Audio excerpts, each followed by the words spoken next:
Peuple des dieux, frères et sœurs en Christ, que Dieu vous bénisse abondamment. Comme vous pouvez le remarquer, je suis dans la joie de me trouver au-devant de vous. Aujourd'hui, je vais vous parler d'un livre merveilleux. Tu peux le deviner?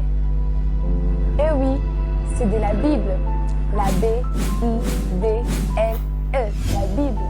La Bible est aussi appelée la parole de Dieu. Elle est aussi appelée l'écriture de Dieu. La Bible, c'est le message du Seigneur adressé aux hommes. C'est la parole de Dieu adressée aux hommes. C'est une parole inspirée de Dieu, comme la Bible le dit dans 1 Timothée 3, 16. Toute écriture est inspirée de Dieu afin de convaincre, d'instruire et d'enseigner. La Bible a comme ce rôle de nous enseigner, de nous instruire dans la vérité.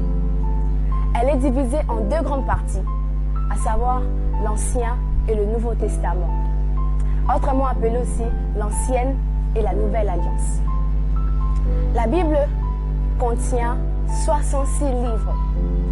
66 livres, dont 39 livres dans l'Ancien Testament et 27 livres dans le Nouveau Testament. La Bible a été maintes fois combattue par les hommes pour qu'elle puisse disparaître. Mais par la grâce de Dieu, elle subsiste jusqu'à aujourd'hui, arrivée à notre portée, à notre disposition.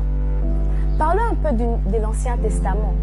Nous avons dit que l'Ancien Testament contient 39 livres. Et le premier livre de l'Ancien Testament, ou le premier livre de la Bible, c'est le livre de la Genèse. Genèse qui signifie commencement, parle du commencement de l'humanité. Comment est-ce que Dieu a créé le monde? Genèse ne parle pas du commencement de Dieu, parce que Dieu n'a pas de commencement. Dieu existe depuis toujours. Il est le maître de temps. C'est lui qui a institué le temps et rien n'a existé sans lui. Il a créé la vie, il a créé le monde, il a créé tout ce qui va avec. Genèse nous parle de la découverte de l'homme. Genèse nous parle de la musique. Genèse nous parle de la science, elle nous parle de la culture, elle nous parle sur les premiers habitants de la terre. Et à part Genèse, d'Exode jusqu'à Esther, appelés des livres historiques. Là, Dieu nous parle de l'histoire d'une partie des enfants d'Israël. Il nous parle comment est-ce que Israël a marché avec Dieu, comment est-ce qu'ils ont vécu avec Dieu.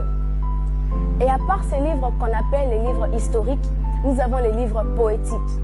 Les livres poétiques qui vont du livre de Job jusqu'au livre de Cantiques des Cantiques. Dans ces livres, il y a des poèmes, il y a des chants merveilleux. La Bible n'a pas que ça. La Bible a aussi des livres prophétiques. À part ça, les 17 livres qui suivent, d'Ésaïe à Malachie, nous parlent de livres prophétiques.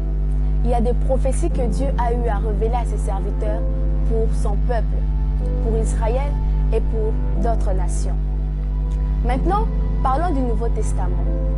Le Nouveau Testament, comme nous l'avons dit, c'est l'ensemble de livres composés de 27.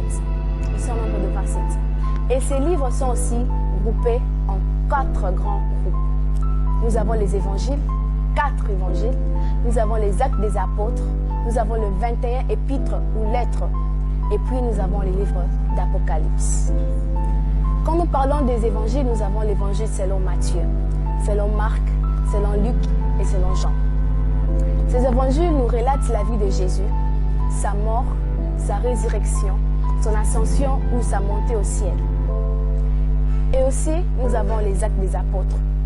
Comme le dit le livre, ce sont des actes des apôtres. Ces livres contiennent les contenus ou ce qu'ont eu à faire le premier chrétien, de leur persécution, de la manière dont ils ont eu à porter l'évangile, comment est-ce qu'ils ont souffert pour l'évangile. Et enfin, nous avons aussi les épîtres. Dans les épîtres, on nous apprend les enseignements. Il y a tellement des enseignements, des doctrines en fait, sur lesquelles tout enfant de Dieu ou l'Église doit se baser. Enfin, nous avons l'Apocalypse. L'Apocalypse nous parle de la fin de toutes choses, de l'avènement de Jésus, comment cela se fera, des événements futurs qui auront lieu sur la terre, dans les cieux et en enfer. Avant de finir ou pour conclure, je vais dire que la parole de Dieu, c'est une lampe à nos pieds, une lumière sur nos sentiers, comme le dit Psaume 115, le verset 105. La Bible, c'est un marteau qui peut briser les rocs, comme Jérémie le dit, Jérémie 23, le verset 29. La Bible, c'est l'arme du chrétien. La Bible, c'est l'épée à double tranchant. La Bible, c'est la parole qu'il te faut afin de résister à n'importe quelle tentation. Tu t'es dit amoureux de Dieu, aime sa parole. Tu t'es dit ami de Dieu, aime sa parole. Par cette vidéo, j'aimerais juste t'inciter à aimer la parole de Dieu, à aimer la Bible. Quand tu aimes la Bible, c'est là que je vais t'apporter en fait le message de la méditation. Apprends à méditer la parole de Dieu. Apprends à connaître quelle est la volonté de Dieu à travers la Bible. Et ainsi, l'ennemi ne viendra pas te distraire par ses mensonges. Ainsi, le diable ne viendra pas te distraire. Vous savez, lorsque Jésus a été tenté, j'aime bien ce qui s'est passé.